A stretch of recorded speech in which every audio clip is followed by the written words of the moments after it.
Guys very cheerful good evening.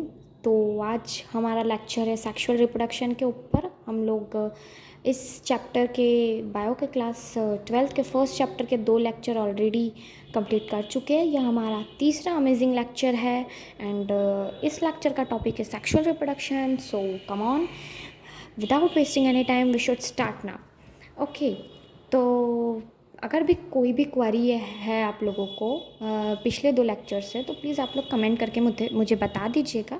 सो मैं आप लोग की क्वेरी सॉल्व करने की पूरी कोशिश करूँगी। एंड इस लेक्चर से रिलेटेड भी कोई क्वेरी है तो प्लीज़ आप लोग कमेंट करके मुझे बता दीजिएगा। Okay, so let's start now. Okay, so पहले एक ओवरव्यू ले लेते हैं कि मैं आज क्या पढ़ाने वाली हूँ। मैं आज सेक्सुअल रिप्रोडक्शन के बारे में पढ़ाने वाली हूँ। उसके बारे में थोड़ा बहुत तो सबको पता है कि हाँ, गैमेट फ्यूजन होता है, male gamete and female gamete का फ्यूजन होता है।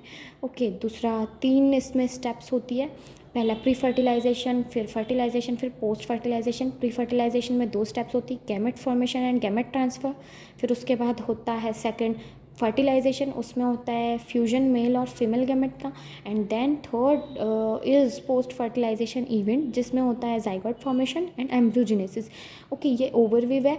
एंड यहाँ पर अब हम पहले तो चलते हैं, हम देखते हैं कि sexual reproduction and asexual reproduction में अंतर क्या है। क्यों ज़रूरी हुआ कि ऑर्गेनिज्म सेक्सुअल रिप्रोडक्शन करे, सेक्सुअली रिप्रोड्यूस करे, क्यों एसेक्सुअल रिप्रोडक्शन इनफ नहीं था। तो हम लोगों को मतलब ऐसा है कि सेक्सुअल रिप्रोडक्शन क्यों इनफ नहीं था और क्यों सेक्सुअल रिप्रोडक्शन वो ज़्यादा बेटर है एज़ कंपेरेटिव टू एसेक्सुअल। ऐसा क्या है इसमें अलग, वो हम देखते हैं। Okay, so let's start. It is an elaborate complex and slow process as compare to asexual reproduction, ये हम सबको पता है। Okay, a study of diverse organisms, plants, animals. अब यहाँ पे इस पैरा ने ये कहा है, मैं पूरा नहीं रीड करूँगी, मैं आपको इस पैरा का मीनिंग बताती हूँ। अगर आप लोगों के पास एनसीईआरटी है तो आप लोग एनसीईआरटी प्लीज़ लेकर ही बैठिएगा और मैं समझाती जाऊँगी आप लोगों को। आप लोग पढ़ते जाइएगा, मैं आप लोगों को समझाते जाऊँगी। तो इस पैराग्राफ का ये मतलब है कि बहुत सारे ऑर्गेनिजम्स है, डाइवर्स ऑर्गेनिजम्स है अर्थ पर। और वो डाइवर्स ऑर्गेनिजम्स हर एक अलग अलग है एक दूसरे से। ह्यूमन्स, एनिमल्स, टेरेस्ट्रियल ऑर्गेनिजम्स अलग है, एम्फीबियंस अलग है एक्वेटिक से। सब कुछ अलग अलग, और एक्वेटिक में भी डिफरेंस है एक दूसरे में, टेरेस्ट्रियल में भी एक दूसरे में डिफरेंस है, एम्फीबियंस में भी आपस में भी एक दूसरे में बहुत डिफरेंस है। सो दो इन लोगों का एक्सटर्नल मॉर्फोलॉजी अलग होता है सारे ऑर्गेनिजम्स का, प्लांट्स, एनिमल्स, फंजाई का इंटरनल स्ट्रक्चर अलग होता है, फिजियोलॉजी अलग होता है। बट देन तो इन लोगों में एक कॉमन चीज़ आ जाती है, वो है सेक्सुअल मोड ऑफ रिप्रोडक्शन।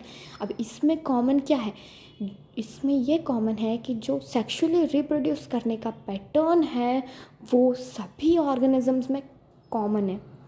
ठीक है, सो वो कॉमन चीज़ क्या है, जो मैंने 3 चीज़ें अभी आपको बताई। कौन कौन से इवेंट्स जो मैंने आपको बताया अभी, pre fertilisation event, fertilisation and post fertilisation, ये तीनों इवेंट सारे ऑर्गेनिजम्स में कॉमन होते हैं। इसलिए ऐसा बोला गया है कि सारे ऑर्गेनिजम्स में सेक्सुअली रिप्रोड्यूस करने के पैटर्न्स कॉमन है। ओके, अब हम नेक्स्ट पेज पे चलते हैं। इस पेज पे बस इतना ही दिया है। फिर इस लाइन से all organisms have to reach a certain stage of growth and maturity in their life before they can reproduce sexually. हर ऑर्गेनिजम्स को एक सर्टेन एज तक जाना पड़ता है, उसके पहले वो रिप्रोड्यूस नहीं कर सकता है। कि एज के बाद वो रिप्रोड्यूस करने की कैपेसिटी उसमें आती है। तो जो वो एज है कि जब वो रिप्रोड्यूस करना स्टार्ट कर देता है, उसके पहले की एज को क्या बोलते हैं, उसको जुवेनाइल फेज बोला जाता है। Okay, is this visible properly to you all? Okay, perfect. Okay, तो वो एज जिसके पहले रिप्रोड्यूस करने की कैपेसिटी आ जाती है, मतलब वो एज जब रिप्रोड्यूस करने की कैपेसिटी आ जाती है, उसके पहले वाले पीरियड को जुवेनाइल फेज बोला जाता है। ओके, उसको प्लांट्स के लिए जुवेनाइल फेज नहीं यूज़ किया जाता है, प्लांट्स के लिए उस फेज को वेजिटेटिव फेज यूज़ किया जाता है, वर्ड वहाँ पर। अब इसके बाद तो एनसीईआरटी ने हम लोगों को कुछ क्वेश्चंस दिए हैं। The end of juvenile vegetative phase which marks the beginning of the reproductive phase. Okay, जो जुवेनाइल फेज और वेजिटेटिव फेज की एंडिंग है वो रिप्रोडक्टिव फेज के स्टार्टिंग मार्क करता है। Sorry, reproductive phase can be seen easily in higher plants when they come to flower. Okay. How long does it take for marigold, rice, wheat, coconut, mango plants to come to flower? In some plants where flowering occurs more than once, what would you call the interflowering period? Juvenile or mature? अब इन लोगों ने हमसे clear यहाँ पे ये कहा है कि जो हायर प्लांट्स होते हैं ना, वो लोग जब फ्लावरिंग करना स्टार्ट कर देते हैं तो वहाँ पर ये हम लोग को दिखना स्टार्ट हो जाता है कि उसकी रिप्रोडक्टिव कैपेसिटी आ चुकी है, क्योंकि फ्लावरिंग होने से पहले भी रिप्रोडक्शन होता है प्लांट में, तब फ्लावरिंग होती है। तो फ्लावरिंग हो रही है इसका मतलब ये क्लियर दिख रहा है कि उसका जुवेनाइल फेज़ एंड हो चुका है। अब उसके बाद उन लोगों ने हमको कुछ प्लांट्स के नाम दिए, मैरीगोल्ड, राइस, वीट। तो इन सब में कब फ्लावरिंग होती है, कितने टाइम के बाद ये लोग फ्लावरिंग करते हैं, इन लोग का जुवेनाइल फेज़ क्या है, ये हमसे पूछा गया है। उसके बाद उन लोगों ने ये, हाँ अब हर प्लांट का अलग अलग फेज़ रहेगा ना यार, जब सबका लाइफ स्पैन अलग है तो हर किसी का जो है जुवेनाइल फेज़ का टाइम पीरियड भी अलग अलग रहेगा। ओके, अब वो लोग कह रहे हैं कि कुछ प्लांट्स में ऐसा है, in some plants where flowering occur more than once, what would you call the inter flowering period, juvenile और मैच्योर। वो लोग बोल रहे हैं कि अगर किसी प्लांट में 2 बार फ्लावरिंग हो रही है, एक बार हो गई, फिर थोड़ा टाइम का गैप आया, फिर एक बार हो गई, तो ये 2 बार जो फ्लावरिंग हुई है मतलब 2 बार रिप्रोडक्शन हुआ है, तो रिप्रोडक्शन के बीच का जो है टाइम पीरियड उसको आप क्या टर्म देंगे, जुवेनाइल? नहीं, जुवेनाइल तो तब होता है जब रिप्रोड्यूस करने के पहले का फेज़ होता है, वो जुवेनाइल होता है, तो आप उसको जुवेनाइल भी नहीं बोल सकते। तो आप उसको क्या बोलोगे, मैच्योर? मैच्योर कैसे हो सकता है यार, वो मैच्योर भी नहीं हो सकता वो तो, क्योंकि मैच्योर इसकी रिप्रोडक्शन अपने करना अगर एक बार स्टार्ट हो गया है प्लांट का, एनिमल्स का, तो उसके बाद जो है मैच्योर फेज़ ही चलता है। ओके, तो ऐसा नहीं बोल सकते आप कि आपके इंटरफ्लावरिंग पीरियड को आप मतलब वो जुवेनाइल बोलेंगे, आप उसको एग्जैक्टली मैच्योर ही बोलेंगे। ये मैंने यहाँ पे आंसर करके भी यहाँ पे शो किया है, मैच्योर, तो वो मैच्योर में ही आएगा इंटरफ्लावरिंग पीरियड भी। ओके, अब यहाँ पे इन लोगों ने हम लोग को बोला है कि observe a few trees in your area. Okay, do observe. Okay, do they flower during the same month year after year? What do you think the availability of fruits like mango, Apple, jackfruit etcetera seasonal? देखो, हम सबको पता है seasonally fruits मिलते हैं, seasonally vegetables मिलते हैं, seasonally सब कुछ मिलता है, हाँ, विदाउट सीजन नहीं मिलता। ओके, अब उस पॉइंट पे मत चल जाना हाँ कि कोल्ड स्टोरेज से हम लोग ला सकते हैं। ओके, यहाँ पर कोल्ड स्टोरेज की बात नहीं चल रही है, यहाँ पर उन लोगों के नेचुरली रिप्रोड्यूस करने की बात चल रही है। So don't go on that way. Okay, cold storage से तो आप ला सकते हैं, बढ़िया ला के खाइए, कोई दिक्कत नहीं है, बट वो जो नेचुरली अपने सीज़न में रिप्रोड्यूस होता है ना, जो प्रोड्यूस होता है, वो तो उसी सीज़न में उसको खाने का मज़ा होता है। ओके, चलो अब खाने की बात छाटते हैं, आगे चलते हैं। हाँ, तो इनका सीजनल होता है, तो वो लोग पूछ रहे हैं क्या वो सीजनली होता है? Are they are some plants that flower throughout the year? कुछ प्लांट्स ऐसे होते हैं कि जो throughout the year flowering करते हैं, and some others that show seasonal flowering. Okay okay, तो अब ये लोग हमसे सीधा सीधा ये बोल रहे हैं, आगे इसमें ये दिया है कि वो ऐसे प्लांट्स बताओ कि जो एनुअल होते हैं, बायएनुअल होते या मोनोकार्पिक होते हैं, बाइकार्पिक होते हैं। एनुअल, बायएनुअल, इन सब का मतलब ये होता है, एनुअल मतलब कि 1 ईयर में 1 टाइम फ्लावरिंग करना, बायएनुअल मतलब two times flowering. Okay, annual, biannual, perennial, फिर मोनोकार्पिक टर्म आएगा यहाँ पर, और पॉलीकार्पिक टर्म आएगा मोनोकार्पिक। मोनोकार्पिक, मोनो मतलब सिंगल होता है, कार्पिक मतलब कार्पेल से रिलेटेड लग रहा है थोड़ा थोड़ा, carpel. Okay, carpel, calyx, Corolla, तो वैसा इसको मतलब ऐसा रिलेट करके इसको याद रख लो। मोनोकार्पिक मतलब सिंगल टाइम फ्लावरिंग। ओके, उनकी पूरी लाइफ स्पेन में सिंगल टाइम फ्लावरिंग। पॉलीकार्पिक मतलब multiple times flowering and then they will die. Okay, तो अब हम यहाँ पे पढ़ते हैं।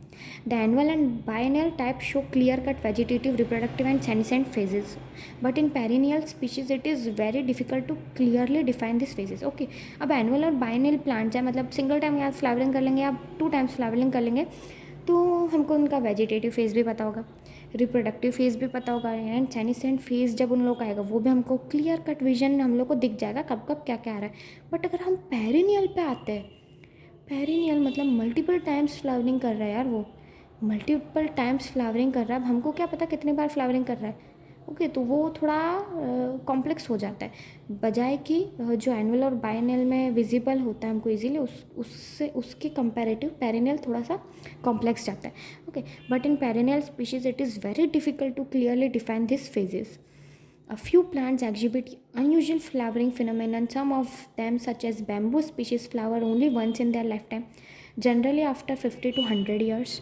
ओके, बैम्बू स्पीशीज़ का इन लोगों ने यहाँ पे बताया कि वो कितने टाइम बाद फ्लावरिंग करते हैं, और सिर्फ सिंगल टाइम वो लोग फ्लावरिंग करते हैं अपने लाइफ स्पेन में। ओके, कितने साल बाद? 50 to 100 ईयर्स के बाद। Produce large number of fruits and die. Single time flowering करते हैं, 50 से 100 साल बाद करते हैं और फिर मर जाते हैं। ओके, सीधा फंडा है इन लोग का। और उसके बाद another plant Strobilanthes kunthiana Neela Kurinji flowers once in 12 years. As many of you would know, this plant flowered during September October 2006. Okay, इसने 2006 में फ्लावरिंग किया था। सो ये कितने साल बाद फ्लावरिंग करता है? 12 ईयर्स बाद। मतलब रिसेंटली इसने कब फ्लावरिंग किया है? Can you think? 2019, 2019 और 18, हाँ 2018 में, 2018 या 19 में इसने रिसेंटली फ्लावरिंग किया है 12 ईयर्स के बाद। ओके, अब its mass flowering transform large tracts of hilly areas in Kerala, Karnataka and Tamil Nadu into blue stretches and attracted a large number of tourists. वाह यार, क्या नज़ारा होगा ना, सीरियसली। ओके, 12 साल बाद चले जाना देखना, ठीक है। अब आगे चलते हैं अपन। Okay, it's mass. ओके, ये तो हमने पढ़ लिया। In animals the juvenile phase is followed by morphological and physiological changes prior to active reproductive behaviour. जो जुवेनाइल फेज के बाद और रिप्रोडक्टिव फेज के पहले जो चेंजेस होते हैं ना, वो मॉर्फोलॉजिकली फिजियोलॉजिकल चेंजेस जो होते हैं जुवेनाइल फेज के बाद एनिमल्स में, वो रिप्रोडक्टिव बिहेवियर एक्टिव उसके बाद होता है। मतलब इन लोग का कहना है, in animals the juvenile phase is followed by morphological and physiological changes prior to active reproductive behaviour. मतलब एक पर्टिकुलर जब आप रिप्रोडक्टिव फेज में पहुंच जाते हो ना जुवेनाइल फेज के बाद, तो जुवेनाइल फेज के बाद एकदम से आप नहीं पहुंच जाते हो, कुछ चेंजेस होते हैं मॉर्फोलॉजिकली फिजियोलॉजिकली, उसके बाद आप एक्टिवली रिप्रोड्यूस कर पाते हो। इस लाइन का ये मतलब है। अब आगे हम चलते हैं। Can you list the changes seen in human beings that are indicative of reproductive maturity. अब इन लोगों ने पूछा है, आप ऐसे कुछ चेंजेस बताओ। इन लोगों ने पूछा है कि जो बताता है कि एक्टिव रिप्रोडक्टिव स्टेज आने वाला है ह्यूमंस में। सो एवरीवन नो यार, वी ऑल नो, मैंने यहाँ लिखा भी है, इट्स प्यूबर्टी। प्यूबर्टी के बारे में शायद 8th से ही हम लोगों को आ जाता है साइंस में। ओके, तो वहाँ पर सब लोग पढ़ते हैं प्यूबर्टी के बारे में। तो प्यूबर्टी जो है ये शो कर देता है कि रिप्रोडक्टिव जो मैच्योरिटी है वो आ चुकी है ह्यूमन बींग्स में। ये हम लोगों को बता देती है प्यूबर्टिक स्टेज। ओके, अब among animals for example birds to the leg and all इसमें यहाँ पे बहुत सारा ब्ला ब्ला ब्ला बहुत सारा बकवास दिया है। अपन सिंगल सिर्फ इतना पढ़ते हैं। लोगों ने बोला है कुछ बर्ड सिर्फ सीजनली मतलब बेबी को बर्थ देते हैं, रिप्रोड्यूस करते हैं, और कुछ मल्टीपल टाइम्स करते हैं। क्यों? कुछ सीजनली जो करते हैं ना, वो लोग सीजनली ही एग्स ले करते हैं। बट आजकल तो यार हम लोगों को बहुत एग्स मिलते हैं पोल्ट्री फार्म्स वगैरह में। मतलब ऐसा है कि बहुत हर रोज़ एग्स मिलते हैं। मतलब क्या है उसका, क्या इतना रिप्रोड्यूस कर रही है क्या बर्ड्स? नहीं यार, उन लोगों को रिप्रोडक्शन के लिए फोर्स किया जा रहा है। ओके, उन लोगों को रिप्रोड्यूस करवाया जा रहा है, ठीक है। वो लोग नेचुरली नहीं कर रहे हैं, वो अपने कमर्शियल यूज़ के लिए अपन उन लोग का यूज़ कर रहे हैं। अपना कमर्शियली जो है कि एग्स आने चाहिए मार्केट में। एग्स के मतलब इतने दीवाने लोग होते हैं, बहुत लोग होते हैं। यार एग से क्या क्या नहीं बनता है यार, अंडा करी भुर्जी बनती है, एंड फिर बिरयानी बनती है, एंड बहुत सारी चीज़ें बनती है यार। मुझे ज़्यादा नहीं पता, I am not non veg. तो वो एग्स तो बहुत ज़रूरी है यार मार्केट में आना। एग्स मार्केट में नहीं आएगा तो काम नहीं चलेगा लोगों का। लेकिन बर्ड्स तो सिर्फ सीजनली प्रोड्यूस करते हैं, तो फिर एग्स कैसे आएंगे पूरे साल? तो इसीलिए however birds in captivity as in poultry farms can be made to lay eggs throughout the year. They are made, can be made to lay eggs throughout the year captivity में. Otherwise you will notice that birds living in nature lay eggs only seasonally. Okay, so ये इन लोगों ने यहाँ पे हमको बताया। उसके बाद इन लोगों ने हमको बताया है कि इन नॉन प्राइमेट मैमल्स अच्छा यहाँ से पढ़ लेते okay. In this case laying eggs is not related to reproduction but it is commercial exploitation for human welfare. जो मैंने अभी आप लोग को बताया वो यहाँ पे अच्छे से एक्सप्लेन हुआ है। The females of placental mammals exhibit cyclical changes in the activities of ovaries and accessory ducts as well as hormones during the reproductive phase. Ovaries और एसेसरी डक्ट में फीमेल्स में चेंज होता है रिप्रोडक्टिव स्टेज के पहले okay. In non primates mammals like cow, sheep, rats, deers, dogs, tiger etcetera such cyclical changes during reproduction is called estrus cycle. Estrus cycle होता है, changes होता है prior to reproduction. Non primates में क्या changes होता है, where as in primates like monkey, apes, humans menstrual cycle होता है। सब जानते हैं मेंस्ट्रुअल साइकिल के बारे में, इसके बारे में हम आगे पढ़ेंगे, अभी ज़्यादा डिटेल में नहीं। Many mammals, especially those living in natural wild conditions, exhibit such cycles only during favorable seasons. They are called seasonal breeders. कुछ होते हैं जो थ्रू आउट ईयर करते हैं रिप्रोड्यूस, उनको कंटिन्यूस ब्रीडर्स बोलते हैं okay. That we all grow old if we live long enough. सबको एक दिन ओल्ड तो होना ही है, कितना ही जिलो तुम। Is something that we recognise but what is meant by growing old. Old होने से क्या मतलब है आपका, the end of reproductive phase can be considered as one of the parameters of senescence or growing or old age okay. मतलब कि क्या मतलब है आपका ओल्ड होने से, मतलब कि आपका जो है रिप्रोडक्टिव फेज़ है वो एंड हो चुका है। There are concomitant changes in the body during this last phase of life okay. Old age ultimate leads to death. बहुत सारे मेटाबॉलिकल चेंजेस हर टाइम चलते हैं यार। जुवेनाइल फेज से जब आप रिप्रोडक्टिव फेज़ में आते हो तब भी चेंजेस होते हैं मॉर्फोलॉजिकली और मेटाबॉलिकली। फिर रिप्रोडक्टिव से जब आप सेनिसेंट फेज़ में जाते हो, जब आप ओल्ड एज में जाते हो तब भी चेंजेस होते हैं। And old age ultimately death, old age के बाद डेथ हो जाती है। अब आगे हम देखते हैं इवेंट्स इन सेक्शुअल रिप्रोडक्शन।